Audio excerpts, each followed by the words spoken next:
আজকে তোমাদের আমি ব্রোকলি দিয়ে ডালের বড়া করে বেশ একটু রসা রসা করে দেখাবো। দারুণ অপূর্ব হয় খেতে, শুধু একবার ট্রাই করে খেয়ে দেখো। এবার চলো আমি দেখাচ্ছি এই ব্রোকলি দিয়ে ডালে বড়া করে যে রসাটা করবো তাতে কি কি উপকরণ লাগছে। নুন, চিনি, হলুদ অবশ্যই নিজেদের আন্দাজ মতো দেবে। আর এই সম্পূর্ণ রান্নাটা আমি করছি ফরচুনের সাদা তেল দিয়ে, ঠিক আছে? কারণ ফরচুনের সাদা তেল সানফ্লাওয়ার দিয়ে করতে আমি বেশি ভালোবাসি। আর ফোড়নের জন্য লাগছে হচ্ছে শুকনো লঙ্কা, লবঙ্গ, 3টে গোলমরিচ নিয়েছি, এলাচ, জিরে, দারচিনি। আর এখানে লাগছে লঙ্কা গুঁড়ো, জিরে পাউডার, ধনে পাউডার আর হলুদ। আর এই যে গরম মশলাটা এবার আজকে আমি বেটে দেবো। এই কটা উপকরণ দিয়ে চলো রান্নাটা দেখাই কিভাবে করতে হয়। বড়টা করতে আমি ডালের মধ্যে 4টে লঙ্কা দিয়ে দিচ্ছি আর একটু নুন।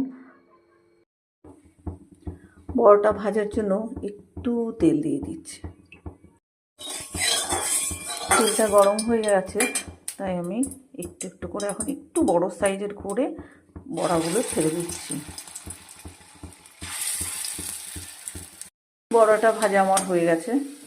এই সমস্ত বড়াগুলো দেখো ভেজে নিয়েছি, অতটা স্টাইল করিনি আজকে, যেমন পেরেছি তেমন। সমস্ত মশলাগুলো এই যে বাটিতে জলে গুলে নেব। তেজপাতা দিচ্ছি ফোড়নে, একটু কালার এলে দিয়ে দিলাম। এবার দেখো এর মধ্যে একটু হিং দেব,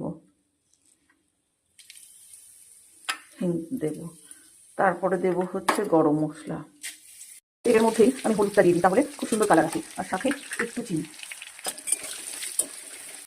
আমি একটু টমেটো দিয়ে দেবো, কুচিয়ে রেখেছিলাম সেটা দিয়ে। এবার মোটামুটি একটু ভাজা, খুব বেশি ভাজবো না। এবার এর মধ্যে আমি দিয়ে দেবো আমার আগে থেকে গুলিয়ে রাখা সেই মশলাটা।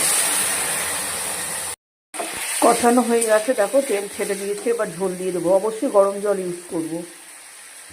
এবার ব্রোকলিতে গরম জল ইউজ করলে স্বাদটা অনেকটাই বেড়ে যায়। এরকম পরিমাণ মতো জল দিয়ে দেবো, খুব বেশি দেবো না, কারণ একটু ফুটে উঠলে যেটুকু জল দিয়েছি এটুকু অবশ্যই একটু ঢেকে দেবো।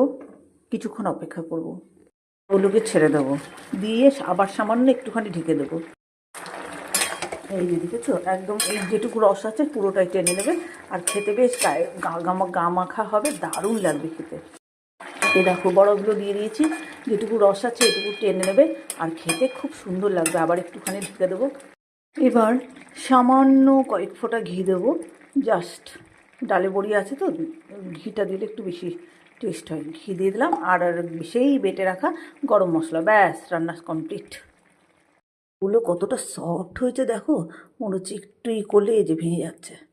উফ, অসাধারণ হয়েছে।